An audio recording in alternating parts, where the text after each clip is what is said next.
ప్రవీణ్ పగడాల ఏదో కోర్టు వాయిదా ఉంది అందుకే చంపారు అంటున్న హర్ష్ కుమార్ గారు నిజమైన భరత్.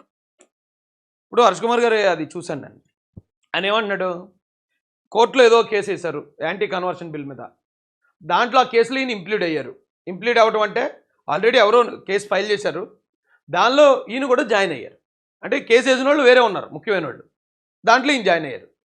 ఓకే, ఈయన సొంతంగా వాదించుకుంటానన్నారు కాబట్టి ఈయన దగ్గర ఏమన్నా వేరే పాయింట్లు ఉంటాయేమో అని వాళ్ళు చంపేసి ఉంటారనేది హర్ష్ కుమార్ గారి వాదన.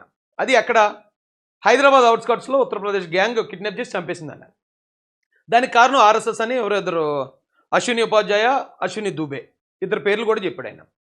అప్పుడు మనం ఏం చేయాలంటే, హైదరాబాద్ శివార్లోనే కిడ్నాప్ అండ్ మర్డర్ కాబట్టి మనం హైదరాబాద్, పైగా కాంగ్రెస్ గవర్నమెంట్, ఎక్కడైతే ఒకవేళ ఎన్డీఏ ఉంది కాబట్టి ఒకవేళ ఆర్ఎస్ఎస్ బ్యాక్గ్రౌండ్ ఉన్న వాళ్ళ మీద చర్యలు తీసుకోరేమో అని అనుమానం వచ్చే అవకాశం ఉంది. కాబట్టి జరిగిన క్రైమ్ ఎలాగా హైదరాబాద్ అంటున్నాడు కాబట్టి ఆయన, అక్కడ ఉన్నది కాంగ్రెస్ గవర్నమెంటే కాబట్టి ఇమ్మీడియట్గా ఆయన రాహుల్ గాంధీతో మాట్లాడి, రేవంత్ రెడ్డి గారితో మాట్లాడి కేసుని తెలంగాణలో ఓపెన్ చేయమనండి. మేమందరం సపోర్ట్ చేస్తాం.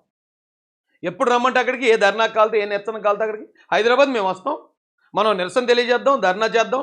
ఇప్పుడు ఏదైతే హర్ష్ కుమార్ గారు చూపించిన ఎవిడెన్స్లు ఉన్నాయో ఆ ఎవిడెన్స్ల ప్రకారం తెలంగాణలో ఎంక్వైరీ జరగాలి. అప్పుడు ఎవరికి ఏ అనుమానాలు ఉండవు. అది ఎలాగ కాంగ్రెస్ గవర్నమెంటే కాబట్టి నేను పూర్తి సపోర్ట్ ఇస్తాను.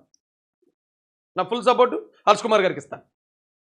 ఆయనకి ఇక్కడ పెట్టి ఎక్కడుండి వీడియోలు మాట్లాడుకుంటే ఇమీడియట్గా ఇప్పుడు ఆయన ఒక నెల రోజుల్లో 2 నెలలకో మాకు హైదరాబాద్ మార్చేయాలి.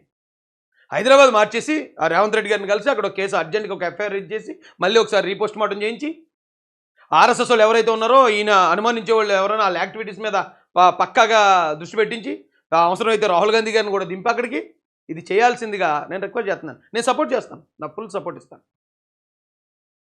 చూసారు కదండి, మరి ఈ వీడియో కనుక మీకు నచ్చినట్లయితే ఒక లైక్ కొట్టేసి మీ అభిప్రాయాన్ని కూడా కామెంట్ బాక్స్లో తెలియజేస్తూ ఇలాంటి ఇంట్రెస్టింగ్ అప్డేట్స్ కోసం మా ఛానల్ని సబ్స్క్రైబ్ చేసుకోండి.